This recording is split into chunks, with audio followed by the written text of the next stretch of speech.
Bonjour à tous, bienvenue dans ce webinaire organisé dans le cadre du plan régional santé-travail Occitanie, organisé par le groupe de travail en charge du maintien dans l'emploi des travailleurs atteints de maladies chroniques évolutives. Quelques petits mots de règles de fonctionnement, de la solution technique que vous utilisez. Donc, vous avez à droite différents onglets, en haut à droite, un onglet avec un chat sur lequel vous pouvez indiquer toutes vos remarques. On vous posera des questions également au cours de ce webinaire dans le chat. Un onglet questions. Au fur et à mesure, n'hésitez pas à poser toutes vos questions. On y répondra soit au fur et à mesure en fonction des questions, soit on se réservera également un temps en fin de webinaire pour y répondre plus précisément. Et puis, il y aura toujours la possibilité de nous contacter après ce webinaire pour les questions auxquelles on n'aurait pas pu répondre. Un troisième onglet, sondage. On vous posera également des questions sur l'évaluation de ces webinaires en fin de session. Nous sommes ensemble pour 1 heure, avec moi Laurence Barthélémy, qui est chargée de mission à la CARSAT Midi-Pyrénées, promotion et valorisation des offres du service social. Bonjour Laurence. Bonjour à tous.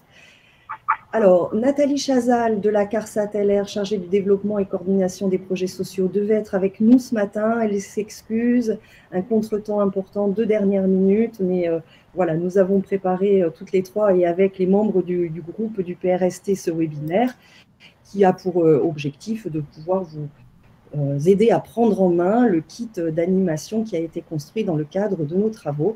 Et je suis Catherine Levrat-Pinatel, chargée de mission à la RACT Occitanie, et j'ai la grande joie d'animer ce groupe de travail. Donc on va démarrer pour les personnes nous rejoignent au fur et à mesure.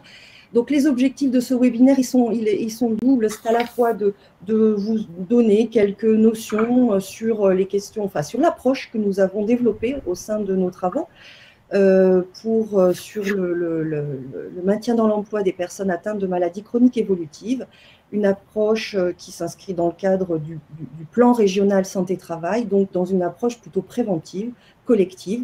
Donc nous allons vous donner quelques éléments là-dessus. Et puis c'est au fur et à mesure, vous verrez, c'est la façon de présenter ce kit, c'est aussi vous donner plus d'éléments sur le contenu des différents outils que vous y trouverez.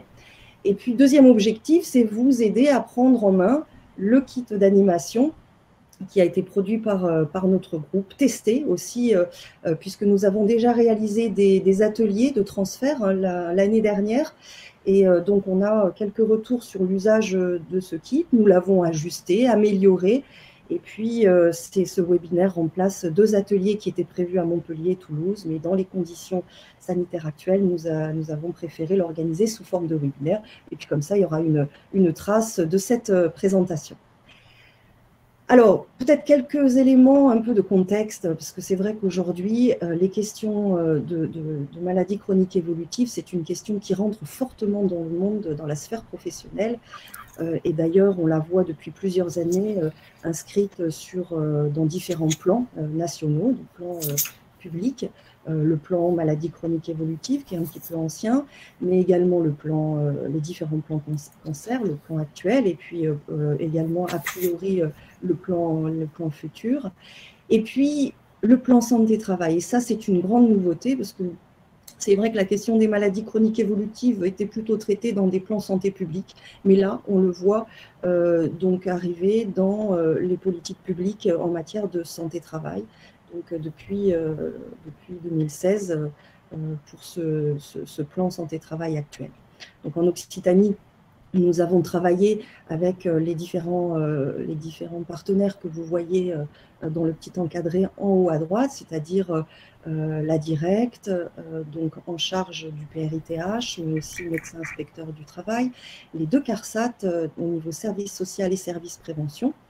L'ARS participe également à nos travaux, la GFIP, le service de santé au travail de la MSA, de la METRA également, le service de Béziers a participé à nos travaux, des partenaires sociaux du PRST, et puis le GIS Atlas, qui est un groupement d'intérêt scientifique avec lequel nous avons travaillé justement pour traiter des données, puisque un des objectifs de nos travaux, c'était mieux connaître la problématique des maladies chroniques évolutives dans l'entreprise. Alors nous avons travaillé justement sur un certain nombre d'indicateurs et notamment les affections de longue durée sur la population active pour nous permettre voilà, à la fois de mieux appréhender cette problématique, mais aussi de construire des outils d'animation que vous retrouverez d'ailleurs dans le kit. Laurence en parlera tout à l'heure.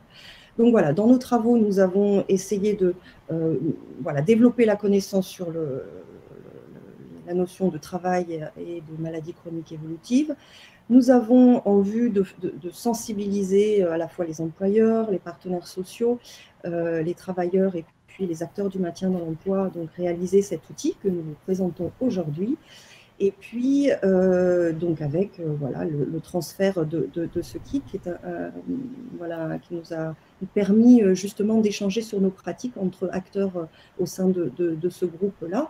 Et puis, nous avons un troisième axe de travail qui n'est pas terminé, qui se poursuivra dans le prochain plan régional santé-travail probablement, qui est la sensibilisation et la mobilisation des professionnels de santé, notamment spécialistes de MCE, mais aussi médecins traitants, donc pour pouvoir justement les aider à remplir leur rôle de détecteur précoce des problématiques de retour à l'emploi. Alors, la présentation du kit d'animation, on rentre tout de suite dans le vif du sujet. Ce kit, c'est quoi? C'est voilà, une dizaine d'outils qui sont présentés dans le premier document qui est la notice du kit d'animation. Et ensuite, tout un tas d'outils qui vous permettent d'organiser, d'animer des temps d'échange avec des entreprises sur la problématique du maintien dans l'emploi des personnes atteintes de maladies chroniques évolutives. Donc voilà, on a essayé de proposer des outils un peu clés en main qui permettent voilà, d'organiser et d'animer facilement ces temps d'échange, qu'ils soient voilà, spécifiquement dédiés au MCE ou qui s'inscrivent dans un cadre un petit peu plus large, par exemple du maintien dans l'emploi. Donc dedans, vous y retrouvez une invitation type, des diaporamas en 2 formats. Je sensibilise sur les MCE dans un temps un peu court ou alors dans un temps un petit peu plus long, qui peut également s'inscrire dans une formation. Une fiche d'évaluation type pour l'animateur, des outils pédagogiques et notamment un quiz qui, voilà, pour pouvoir, par exemple, introduire ces séances d'animation. Laurence le présentera tout à l'heure. Une bibliographie des documents utiles pour pouvoir, avec des liens, avec des vidéos, des guides, des documents un peu clés sur ce sujet. Une note sur les données maladies chroniques évolutives, qui est plus un outil de sensibilisation, mais aussi pour y voir plus clair sur la situation en Occitanie, une plaquette d'information pour les entreprises, avec dedans également des outils, un petit outil d'autodiagnostic pour pouvoir le laisser en fin de sensibilisation, et puis un article sur le contexte actuel, puisqu'il nous semblait très important de sensibiliser les dirigeants sur la vigilance à avoir par rapport aux personnes vulnérables dans le contexte de crise sanitaire actuelle. Donc voilà. On va tout au long de ce webinaire à la fois vous présenter les outils, mais aussi rentrer un peu dedans, puisque ça nous permettra de vous parler un peu de l'approche que nous avons eue sur les MCE et le travail. Donc, en gros, le kit d'animation, c'est des outils pour préparer la sensibilisation, avec la notice, la note sur les données, et puis l'invitation type. Ensuite, des outils pour réaliser, animer la sensibilisation avec les 2 formats de diaporama, le petit quiz et puis la plaquette qui est remise aux entreprises.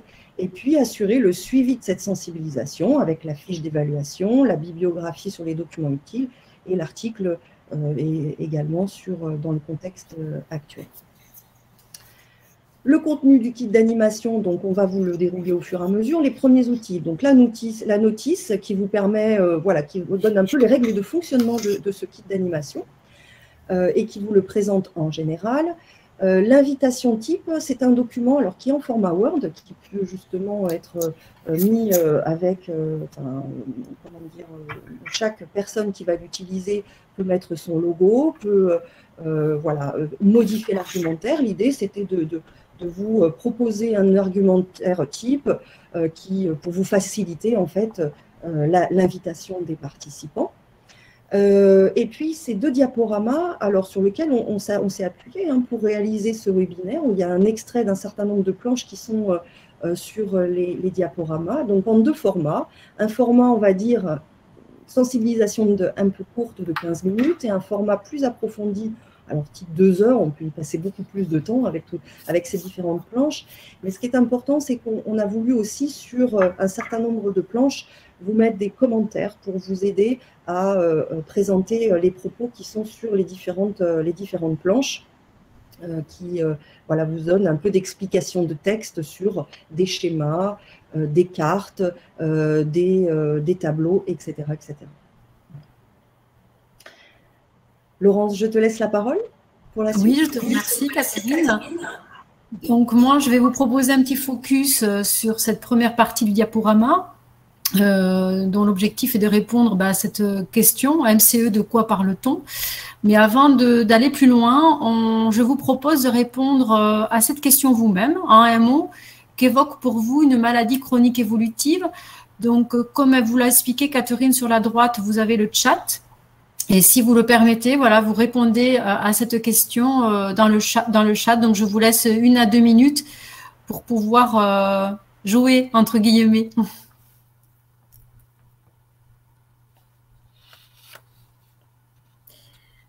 L'idée un petit peu, c'est d'aller voir un petit peu votre propre représentation en tant que participant à ce webinaire. Ben vous, comment vous voyez, comment vous définiriez une maladie chronique évolutive?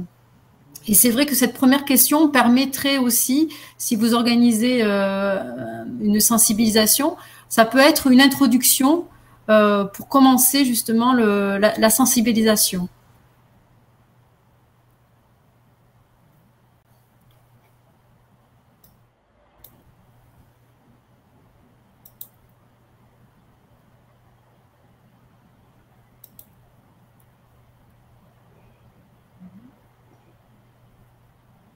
Bon, je pense que tout le monde a pu peut-être répondre à cette question.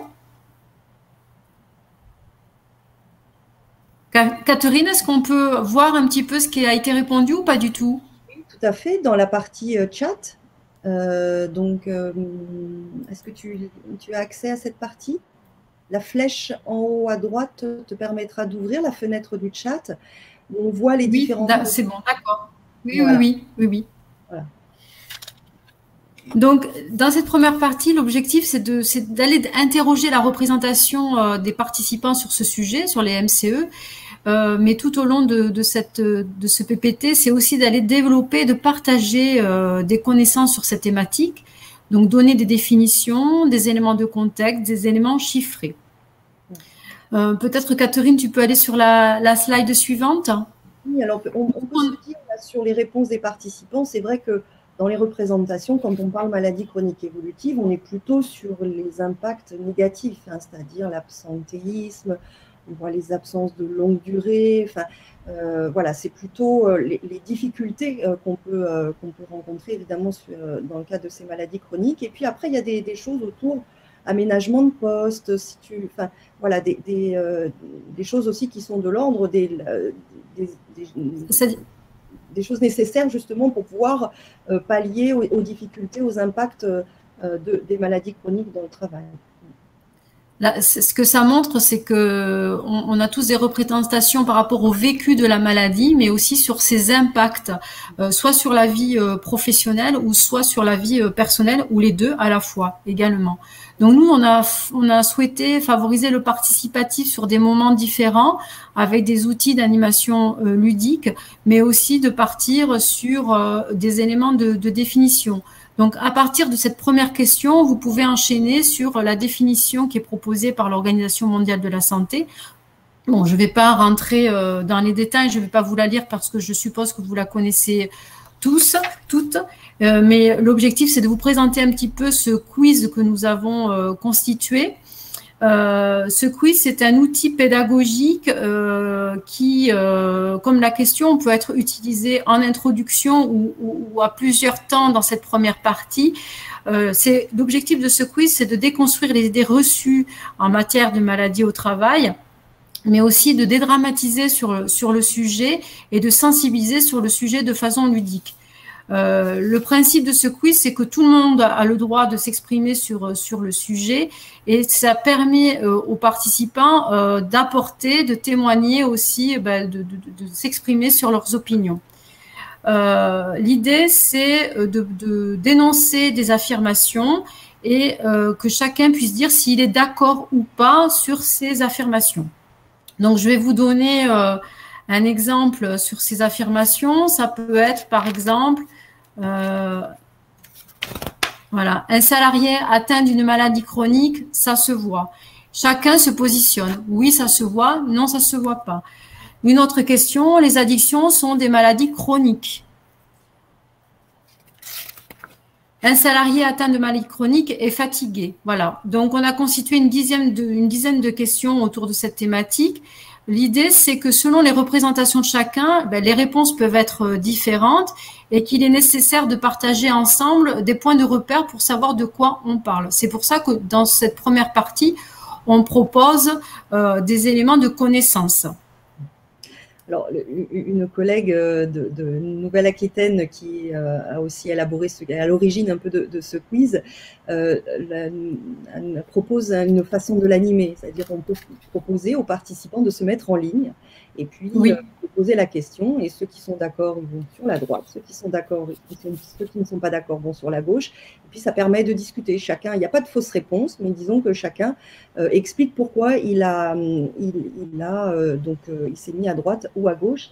Et c'est vrai que sur le quiz, vous avez un petit laïus qui vous permet un peu de débriefer chacune des questions. Alors, il ne s'agit pas forcément de passer en vue toutes les questions, mais quelques-unes permet un peu de façon un peu dynamique, voilà, décaler les représentations sur maladie. L'idée de ce quiz, cette fiche est très bien constituée. Il est indiqué les objectifs du quiz, les principes du quiz, et puis il y a tout un process autour du déroulement qui est proposé pour effectuer ce quiz, effectivement.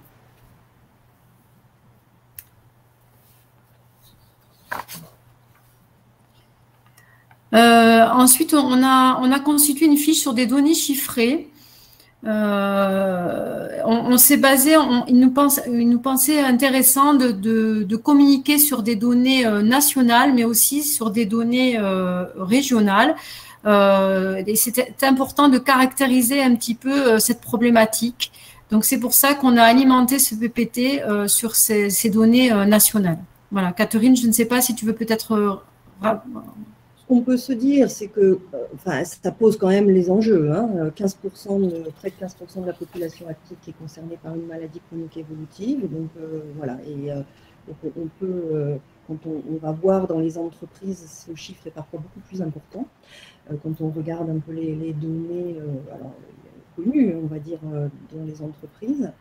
Ce que l'on peut se dire, c'est que le retour à l'emploi, alors quand on se base sur l'étude par exemple d'ICAN2, donc la vie 2 ans après un diagnostic de cancer, un tiers des personnes après un diagnostic de cancer ont perdu ou quitté leur emploi contre 1 sur 6 de la population générale. Donc voilà, et puis tout le débat actuel dans le cadre de la crise sanitaire autour des personnes vulnérables dans le milieu professionnel montre bien les enjeux à travailler sur ce sujet-là. Et quand on regarde les dirigeants des petites entreprises, la problématique est tout à fait la même. Oui, ça touche tout univers. On a constitué une petite note sur les données. L'idée, c'était aussi de mieux caractériser cette problématique. Qui sont les salariés atteints par une MCE? Quelles sont les principales affectations avec une comparaison entre sexe et entre classes d'âge? Donc ça, c'est un peu plus loin. Catherine, si tu peux avancer le PPT. L'idée, voilà, c'était vraiment important de montrer aussi qu'il y avait une hétérogénéité selon les territoires et que sur l'ensemble de la population, on a essayé de cibler par bassin et qu'un plus grand nombre de personnes à aider se trouvent dans les grandes villes. Donc, effectivement, sur votre gauche, je ne sais pas si vous voyez les cercles, c'est les cercles proportionnels qui indiquent la part le nombre d'ALD, et puis les différentes couleurs montrent des taux standardisés pour 1000 habitants. On a choisi cette échelle parce que c'est le bassin de vie qui correspond à la plus petite échelle qui respecte la confidentialité des données médicales. L'idée, c'était vraiment de montrer que tous les territoires étaient touchés, mais de manière peut-être différente en fonction de la grosseur du nombre d'habitants. Effectivement, là où on retrouve le plus d'ALD, ce sont dans les grandes villes comme Toulouse, Montpellier ou Perpignan. Mais aussi, on observe une forte prégnance des taux d'ALD pour 1000 habitants.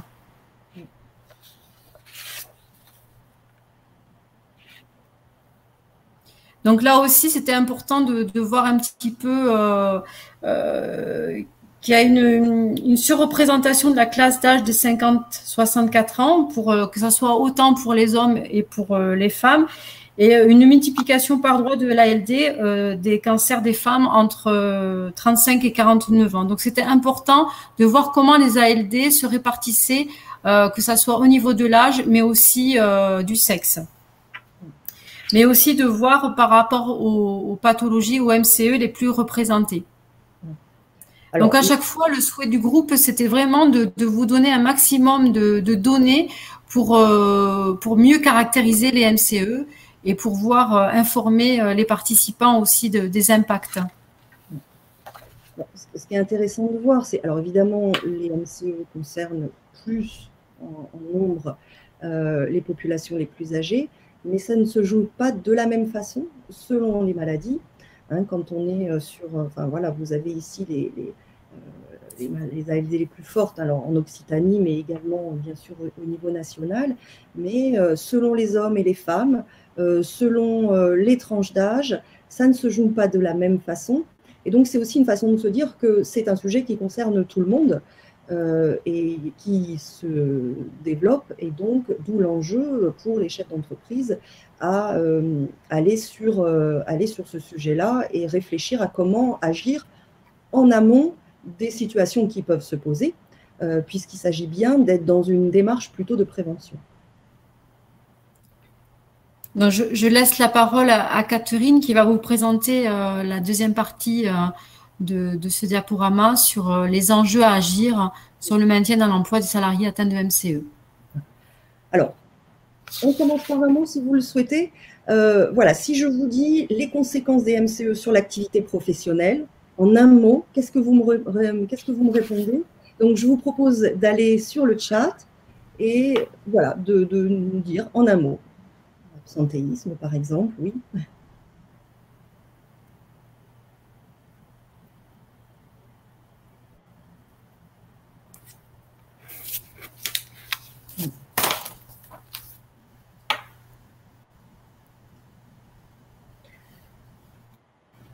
C'est vrai qu'on a plutôt, voilà, encore une fois, les difficultés rencontrées par les salariés hein, qui sont concernés par une maladie chronique évolutive et qui sont dans l'emploi, retournent au travail après un arrêt de travail, par exemple, donc avec voilà, le mot absentéisme qui revient évidemment fréquemment. Donc ça montre tout le travail hein, qu'il y a à faire.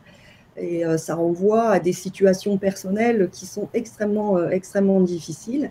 Alors, c'est sûr que, alors aujourd'hui, la porosité entre la maladie et le monde du travail, elle est de plus en plus faible.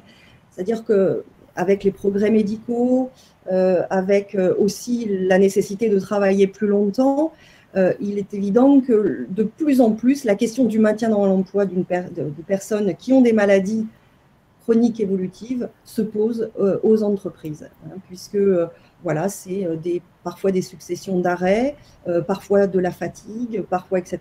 Et donc du coup des difficultés qui peuvent être rencontrées pour reprendre son travail avec ces différents impacts.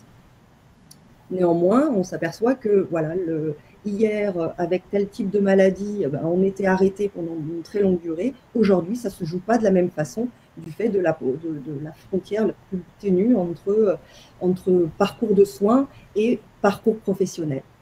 Et c'est vrai que c'est parfois dans des situations qui sont extrêmement difficiles. Alors, il y a beaucoup de médecins du travail avec nous et de représentants de Cap Emploi avec nous aujourd'hui au webinaire, donc ils doivent rencontrer des situations en particulier de façon très fréquente. Alors, on voit aussi dans vos mots qu'il y a les contraintes horaires, la fatigue, la douleur. Enfin, on voit bien qu'il y a un certain nombre de caractéristiques, de difficultés un peu communes qui sont rencontrées par les salariés quand ils retournent à l'emploi suite à un arrêt de travail. Et c'est vrai que quand on regarde les impacts des maladies, voire des traitements également, pour les effets pour les salariés, il y a des effets et des impacts qui sont relativement communs. Alors évidemment, des caractéristiques propres à certaines maladies. Ça ne se joue pas complètement de la même façon entre une personne qui a un cancer du sein, qui va avoir des difficultés à lever le bras pour aller chercher par exemple des pièces dans la production, ou quelqu'un qui a une CEP. Enfin, il peut y avoir bien sûr des impacts particuliers à certaines maladies, mais globalement, on retrouve quand même des impacts un peu récurrents qui sont la fatigue, la variabilité de l'humeur, la somnolence, l'endormissement, des difficultés donc liées à la prise des traitements, pouvoir s'extraire par exemple d'une chaîne de production pour aller aux toilettes, des problématiques aussi de sécurité, d'isolement, de stigmatisation, qui sont des impacts un peu récurrents que l'on trouve de façon régulière. Et puis aussi des impacts dans le travail, en matière de qualité, en matière de rythme de travail, de productivité et d'organisation du travail. Vous l'avez dit, d'absentéisme, de tension parfois dans les équipes, dans le collectif de travail, qui va, quand les situations durent et qu'elles ne sont pas prises en compte dans l'organisation du travail, les encadrants de proximité, les équipes peuvent aussi avoir des difficultés à gérer.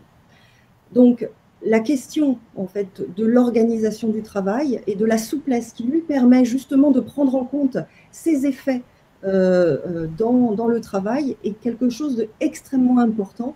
Et là, on est dans les marges de manœuvre de l'entreprise, puisque c'est elle qui gère son organisation du travail. Et on s'aperçoit qu'il y a des organisations qui sont pathogènes, on va dire, par rapport à cette problématique, et d'autres qui sont beaucoup plus souples et qui prennent en compte la variabilité de ces impacts. Des impacts qui peuvent, qui sont des impacts comme on peut en rencontrer d'autres, comme par exemple la taille des salariés, comme les compétences, etc. Il s'agit pour l'entreprise de prendre en compte les spécificités, les caractéristiques des salariés qui sont peut-être plus fatigués, qui ont des problématiques de santé, comme elle pourrait prendre en compte d'autres caractéristiques dans l'organisation du travail. Donc tout l'enjeu est de pouvoir justement d'inciter l'entreprise à avoir des démarches un peu anticipatrices des problématiques qui peuvent être rencontrées par certaines personnes, en offrant une organisation du travail suffisamment souple qui permette justement des marges de manœuvre, qui permettent aussi de pouvoir réajuster au niveau individuel, mais aussi au sein de l'équipe, qui donne des marges de manœuvre aux encadrants de proximité qui, on le constate, gèrent parfois un peu seuls les absences de dernière minute ou la fatigue d'une personne malade. Et donc, c'est vraiment proposer une organisation au sein de l'entreprise qui soit suffisamment souple pour pouvoir prendre en compte ces différents impacts. Et donc, l'approche qui est proposée dans ce kit MC au travail, c'est une approche qui ne met pas les pathologies au centre du sujet, mais qui met le travail au centre de l'action, on va dire. Et donc, c'est beaucoup plus rassurant pour les chefs d'entreprise, puisqu'ils ne sont pas médecins, ils ne sont pas spécialistes des pathologies, ils sont spécialistes de leur organisation, c'est là où ils ont des marges de manœuvre, et il y a beaucoup de choses à faire pour pouvoir justement faciliter le maintien dans l'emploi, le retour à l'emploi. Dans un contexte où les personnes malades quand elles vont mieux, sont de plus en plus souvent en retour à l'emploi. Dans un contexte aussi, on l'a vu tout à l'heure, les MCE concernent beaucoup les personnes vieillissantes et le vieillissement de la population combiné à l'allongement de la vie professionnelle fait que c'est un sujet qui sera encore plus présent dans l'entreprise. Et puis, des enjeux pour les entreprises de performance, puisque les personnes qui sont atteintes de maladies chroniques évolutives, ce sont des personnes qui ont des compétences. Et donc, un échec de maintien dans l'emploi, c'est de l'absentéisme, et donc c'est se priver de ses compétences.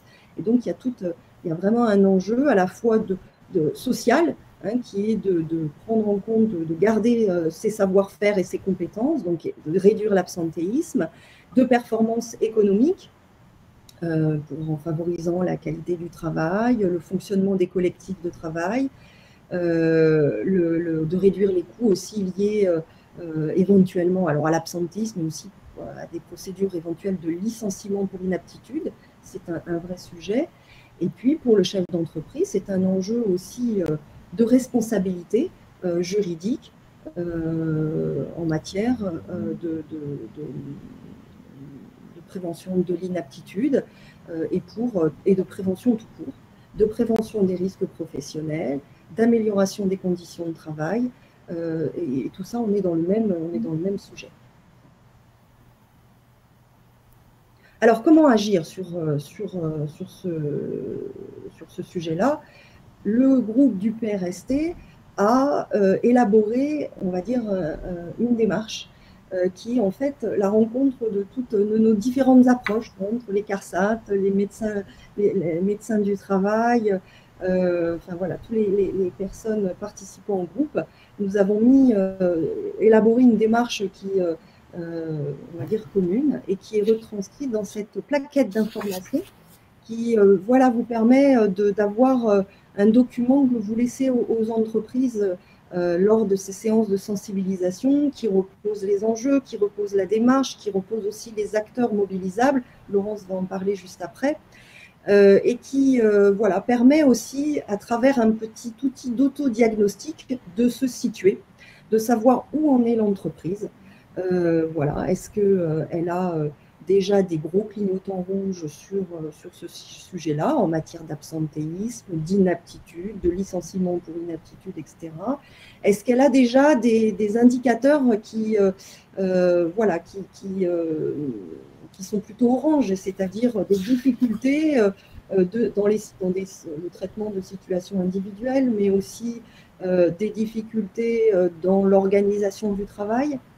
Donc voilà, c'est lui permettre de poser un certain nombre de questions pour se situer, de se dire, bah voilà, ça c'est un sujet qui me concerne, c'est un sujet sur lequel j'ai déjà réalisé des actions, mais j'ai besoin de progresser. Donc voilà, ça permet de déclencher quelque chose après une séance de sensibilisation pour pouvoir voilà, l'amener à aller plus loin en fonction de là où elle en est.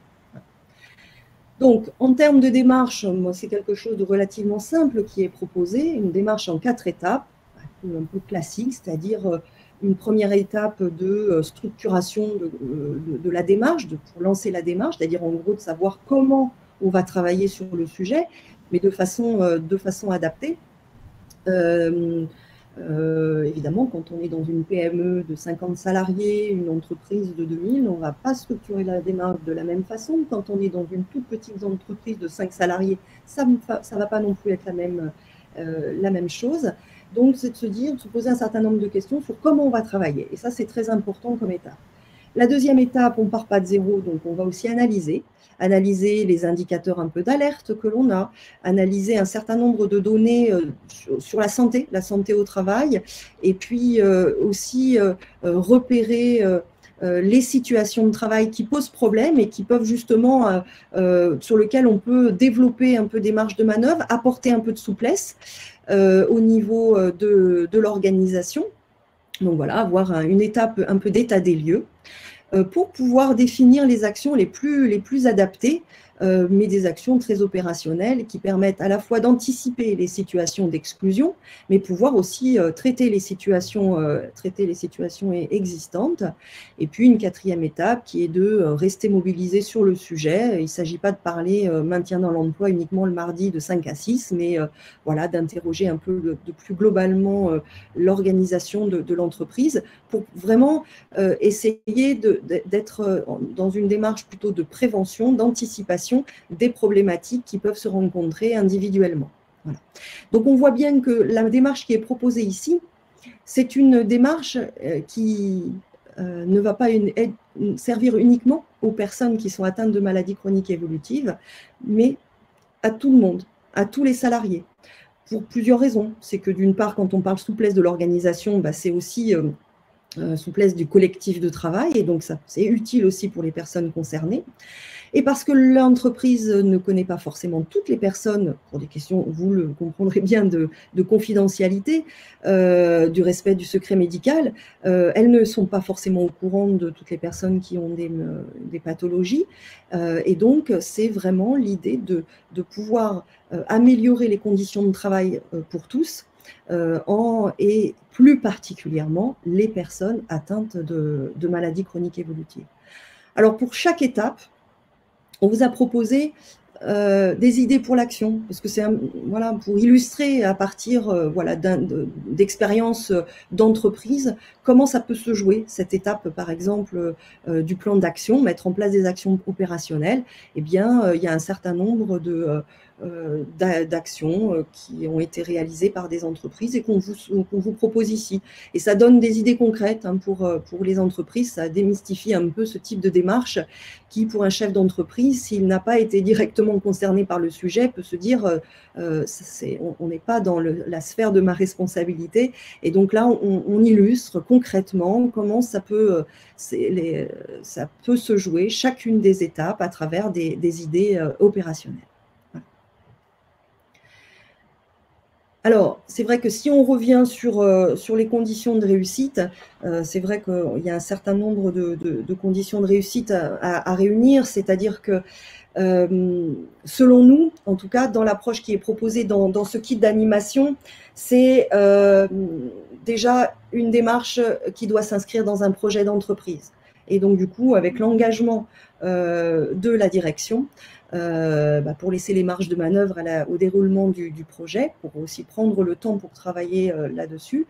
C'est une démarche participative parce que ça ne peut pas se faire sans les personnes concernées, ça ne peut pas se faire sans les équipes, ça ne peut pas se faire sans les encadrants aussi de proximité qui sont les premiers concernés à gérer sur le terrain les difficultés rencontrées par les salariés. Et puis, les conditions de réussite, c'est s'intéresser à l'organisation du travail parce que c'est là où sont les marges de manœuvre en matière d'amélioration. Donc, en donnant de la souplesse à l'organisation du travail. Et donc, on voit bien que c'est une démarche qui prend en compte les impacts des maladies, des traitements dans le travail, donc qui s'attache à analyser les situations de travail pour pouvoir identifier celles qui posent problème, celles où il n'y a pas suffisamment de souplesse et où potentiellement il pourrait y avoir des personnes atteintes de maladies chroniques évolutives. Et donc, quelque part, c'est une démarche qui contribue à la qualité de vie au travail, à l'amélioration des conditions de travail, à la prévention des risques professionnels. Et là, on est sur un terrain qui est beaucoup plus connu des chefs d'entreprise, mais on n'est pas sur des démarches qui sont complètement différentes. Au contraire, c'est quelque chose qui doit s'intégrer dans le fonctionnement de l'entreprise.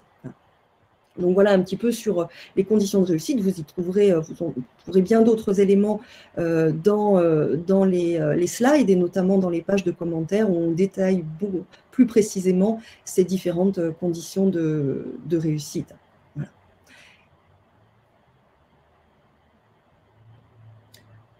Alors, autre condition de réussite, c'est la mobilisation des acteurs ressources, Laurence. Oui, effectivement, c'est de montrer que dans l'entreprise, quand même, le chef d'entreprise, ben, c'est un acteur clé dans cette démarche de prévention. Il est quand même responsable d'une démarche pérenne. Il est pour anticiper et traiter les problèmes de maintien dans l'emploi de ses salariés atteints de maladies chroniques évolutives. C'est de montrer qu'il n'est pas seul en interne, et qu'il peut s'appuyer sur de la ressource, mais aussi il peut aussi s'appuyer sur des ressources en externe. Mais que ce soit le médecin du travail, le médecin traitant, mais aussi des services spécialisés comme les services sociaux de la CARSAT ou de la MSA ou Cap Emploi. Et dans cette fiche, il y a une description très claire du rôle de chacun, que ce soit du médecin du travail, du médecin traitant, du médecin conseil. On a essayé de détailler, de donner une définition du rôle de chacun et de ses missions pour mieux expliquer le rôle des différents partenaires autour de cette question, et surtout de montrer que les acteurs des entreprises ne sont pas seuls, qu'ils peuvent s'appuyer tant en interne mais aussi en externe. Alors évidemment, avec le médecin du travail qui est vraiment l'acteur clé en appui des entreprises, du fait de sa connaissance des caractéristiques de santé des salariés, du fait de sa connaissance aussi des caractéristiques des situations de travail. Et on voit bien que l'enjeu ici est de trouver la meilleure adéquation entre les deux. Mais il y a aussi des acteurs dans l'entreprise. Et alors, si on parle d'un acteur clé, j'ai évoqué à plusieurs reprises, mais l'encadrant de proximité est un acteur clé qui parfois a le sentiment d'être un peu isolé pour gérer les difficultés de retour à l'emploi ou de maintien dans l'emploi. Et donc, c'est à la fois un acteur qui connaît les difficultés sur le terrain, mais c'est aussi un acteur à outiller dans les démarches des entreprises. Ce qui est important à mettre en avant, c'est la coordination à partir du moment où on a identifié une problématique de MCE. Effectivement, comme l'a dit Catherine, l'interlocuteur privilégié va être le médecin du travail, mais aussi ça va être de coordonner à partir du moment où il y a besoin d'aménager un poste ou de réfléchir sur une situation, ça va être de bien identifier sur qui on va pouvoir s'appuyer, que ce soit les acteurs en interne mais aussi en externe, pour s'articuler ensemble, se coordonner, toujours en laissant bien sûr au cœur de l'action le salarié. Alors, une remarque d'un participant qui est étonné que nous ne citions pas le CSE, le Comité social économique. Alors, évidemment, c'est un acteur essentiel de l'entreprise sur ces sujets-là, puisque ce dont on parle maintenant dans l'emploi, c'est un objet du dialogue social. Alors, c'est d'autant plus un objet du dialogue social que maintenant, il est clairement inscrit dans le champ d'intervention du CSE, ce qui n'était pas, les maladies chroniques évolutives sont clairement citées, ce qui n'était pas le cas il y a encore peu de temps. Donc, bien évidemment, c'est un acteur clé. Et ce que l'on constate aussi, c'est qu'ils ne savent pas toujours comment travailler sur ce sujet-là. Donc, c'est probablement aussi un acteur à outiller, alors du côté du président du CSE, de l'employeur, mais aussi du côté des élus, qui ont évidemment une connaissance parfois extrêmement fine des difficultés rencontrées par les salariés, qui les alertent sur ces problématiques de santé. Et d'ailleurs, alors, les réflexions actuellement, puisque le PRST3 est dans sa dernière année, nous sommes en train de réfléchir à des actions pour le PRST prochain. Et c'est vrai que l'outillage des partenaires sociaux, des élus du CSE fait partie des priorités que nous avons a priori identifiées.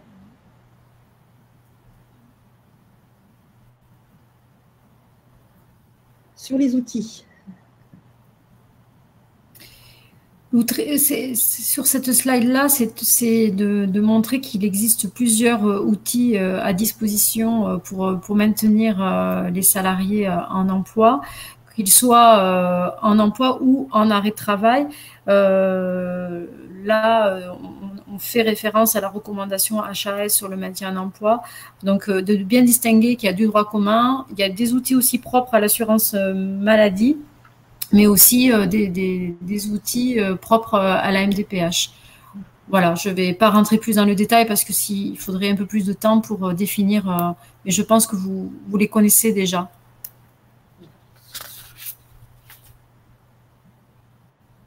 Il y a également, bien sûr, des outils en lien avec la GFIP et les FIPH.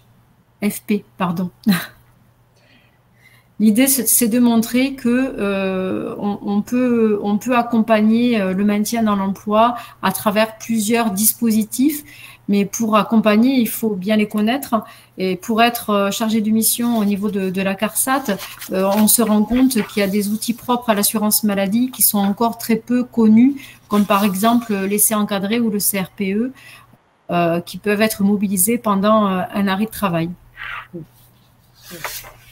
On regardait un des indicateurs aussi qui peut montrer l'importance d'un autre outil, c'est l'évolution, l'augmentation du nombre de visites de pré-reprise qui sont réalisées par les médecins du travail, qui est aussi un outil très intéressant pour pouvoir anticiper les problématiques de retour à l'emploi.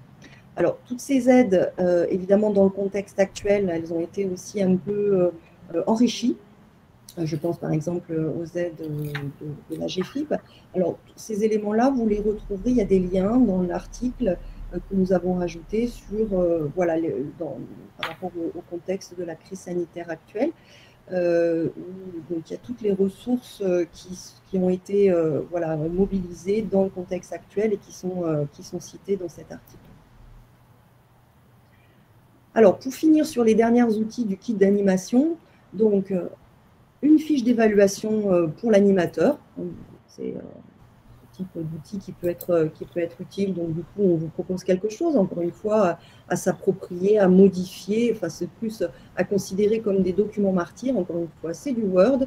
Donc, on peut les adapter, mettre les logos, etc., les personnaliser. Et puis, vous avez, au-delà de l'article que je viens d'évoquer, une bibliographie des documents utiles avec des vidéos, des sites, des guides, des rapports qui nous semblent un peu des ressources clés que nous avons identifiées au sein du groupe et qui peuvent vous aider à aller plus loin pour justement vous approprier la thématique. Et avec l'approche que nous proposons dans ce kit d'animation. Le kit d'animation, donc, alors il y a eu un certain nombre de... Il y a Nathan, qui est à la manœuvre technique de ce webinaire, a indiqué le lien pour le télécharger sur le site du PRST. Après ce webinaire, aussitôt, vous pourrez également télécharger ce PowerPoint dans lequel vous retrouverez le lien. On peut vous assurer également un SAV par rapport à l'usage de ce kit, l'usage d'un certain nombre d'outils, des explications de texte sur des planches de transparent, etc. Rajouter éventuellement des ressources qu'on aurait oubliées. Enfin, voilà. Vous avez un mail qui est le mien pour pouvoir voilà, vous poser vos questions, apporter vos remarques et que je transmettrai bien évidemment à l'ensemble du groupe de travail. Et puis, c'était important pour nous d'avoir votre retour pour ceux qui vont utiliser le kit d'animation. Et donc, on vous propose un lien sur Google Forms, c'est un petit questionnaire pour avoir votre retour d'expérience sur l'usage du kit. C'est important pour nous pour le faire l'améliorer, le faire, voilà, y compris même après ce PRST. Donc, toutes vos remarques et vos retours sont les bienvenus. Ça a été déjà, on l'a enrichi avec les premières remarques que nous avons eues dans ce petit questionnaire. Et donc, du coup, n'hésitez pas, c'est vraiment très, très important pour nous pour le faire, pour l'améliorer, de remplir ce formulaire après avoir fait une ou deux sensibilisations, de pouvoir le remplir et nous donner votre avis. Alors, on va peut-être maintenant, il nous reste 10 minutes, passer aux questions.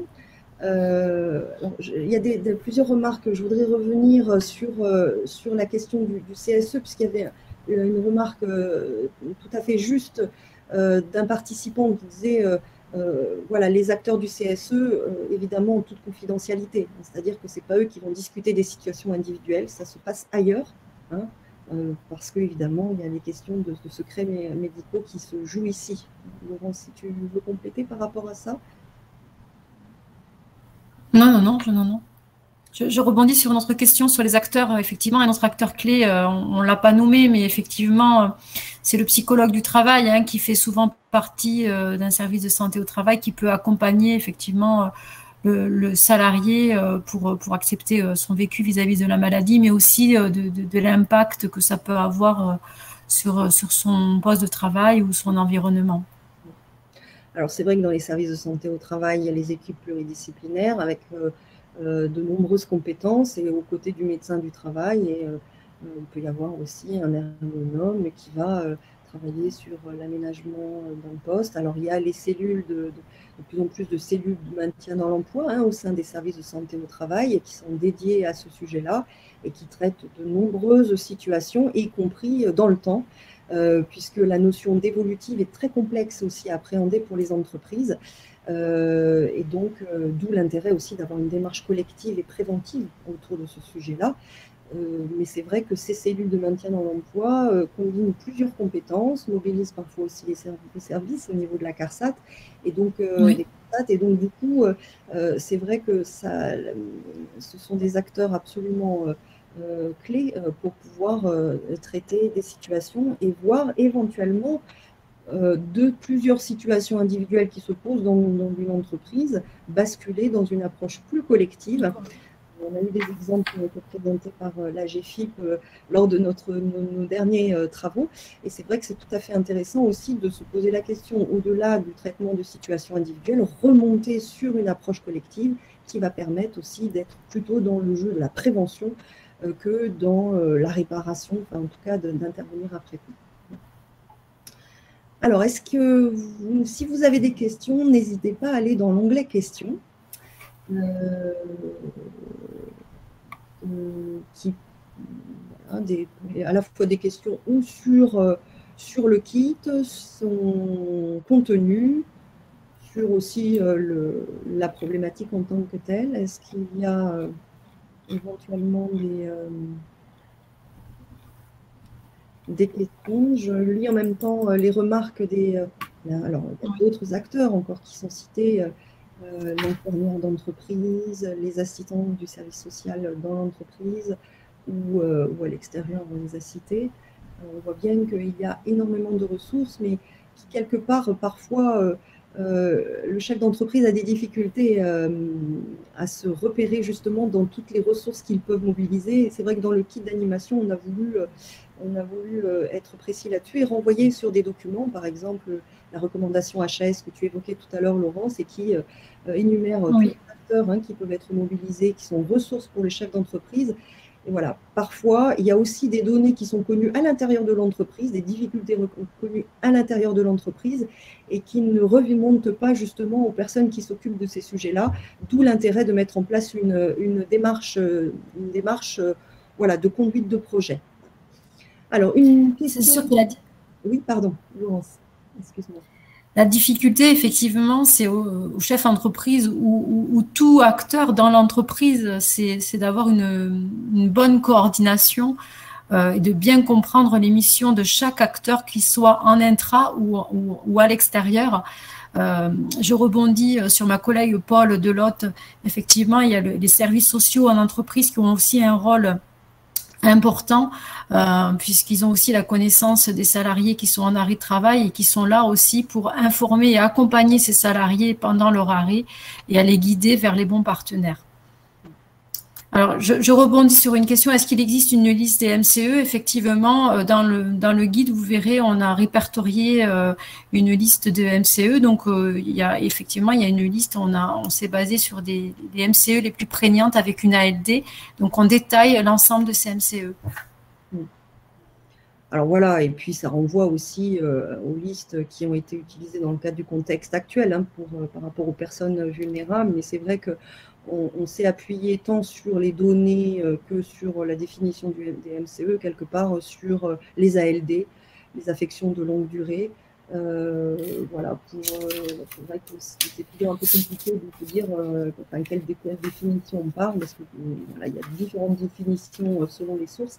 Et voilà, nous sommes partis des ALD pour à la fois traiter les données et puis voilà, identifier les MCE les plus importantes en Occitanie sur lesquels il est absolument prioritaire de travailler.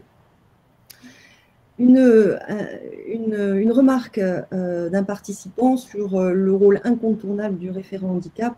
Alors, bien évidemment, dans les entreprises où il existe, c'est voilà, la personne ressource, la personne clé qui parfois aussi anime le projet dont on parle depuis tout à l'heure. Et donc, c'est un acteur qui n'existe pas dans les plus petites entreprises. D'où l'importance aussi de sensibiliser aux chefs d'entreprise à l'intérêt de travailler sur ce sujet-là, mais aussi de réfléchir à comment on va y travailler.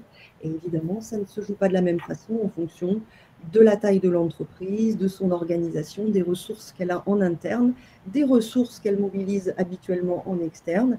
Voilà, donc c'est évidemment ces référents handicap, maintien, sont absolument des acteurs clés dans ces démarches-là. Alors oui, c'est vrai que dans les ALD, nous avons la particularité des maladies, des affections psychiatriques de longue durée. Voilà, tout à fait. Et donc, ce sont des problématiques qui ne sont absolument pas faciles à traiter. Alors, ça me permet de passer à la dernière slide qui vous donne quelques ressources clés pour nous qu'on a identifiées. Et puis, notamment, vous trouverez ici le site maladie chronique, maladie-chronique-travail, et dans lequel vous trouverez un peu des études sur l'impact des maladies et des traitements sur le travail, donc voilà, sur un certain nombre de pathologies qui ont été travaillées donc avec des médecins spécialistes, des médecins du travail, des salariés concernés également. Donc, ce sont voilà, des ressources qui sont importantes aussi pour les entreprises quand une situation se pose, et notamment sur la liste des pathologies qui ont été analysées du point de vue des impacts dans le travail, il y a les affections psychiatriques. Donc voilà, vous pouvez trouver ces ressources-là. Alors, je ne vois pas d'autres questions. Avant de clôturer ce séminaire, nous, on aimerait vous en poser deux. Donc, nous vous proposons d'aller dans l'onglet sondage. Nathan vous a publié les deux questions que vous trouvez sur ce formulaire. Et donc, voilà, on vous propose d'y répondre, parce que c'est aussi un retour sur voilà, l'intérêt que vous trouvez à la fois à ce webinaire, mais aussi au kit, à l'utilité éventuelle que vous pouvez y trouver en matière d'animation de séances de sensibilisation. Donc, première question, diriez-vous que ce webinaire vous a été utile pour mieux comprendre la problématique des MCE? Deuxième question, diriez-vous que ce webinaire vous a été utile pour vous permettre de sensibiliser les entreprises sur le sujet? Donc, oui, non. Et pour chaque réponse, vous cliquez sur le bouton « Soumettre le vote ».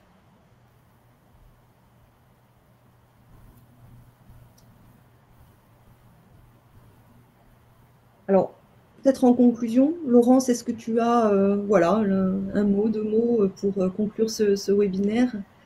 Juste dire que c'est vrai que le groupe avait à cœur de vous proposer un outil le plus complet et puis surtout le plus ludique à utiliser très très facilement, donc en espérant qu'il sera une ressource importante pour vous. Voilà. Et puis je vous remercie de votre attention, parce que c'est un exercice un peu nouveau, ces webinaires à distance, parce que moi je me trouve à Toulouse, Catherine se trouve à Montpellier. Donc voilà, c'est un exercice intéressant, assez novateur pour moi en tous les cas, et je vous souhaite en tout cas une bonne continuation à vous, et en espérant que vous allez utiliser ce kit et nous faire des retours. Voilà, je vous souhaite une très belle journée. Merci Laurence. Alors, est-ce qu'on peut avoir le résultat du sondage?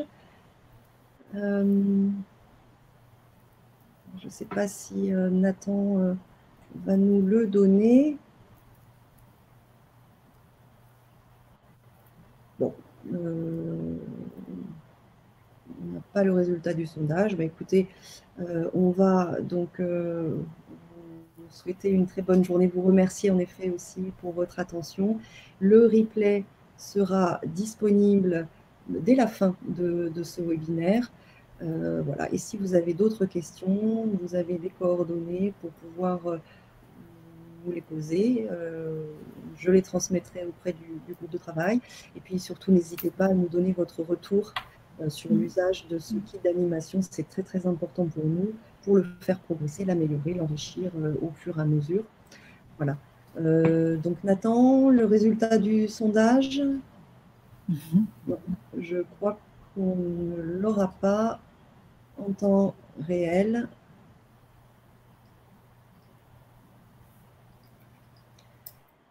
Eh bien, donc nous avons mis les 12h30. On s'était engagé à être pile à l'heure au démarrage et à la fin. Donc voilà. Ah, nous avons le résultat du sondage. Écoutez, un grand merci pour vos retours. Hein, donc, tout à fait positif pour nous et que nous transmettrons toutes les deux aux membres du groupe. Un grand merci à vous. Très bonne journée. À bientôt. Au revoir.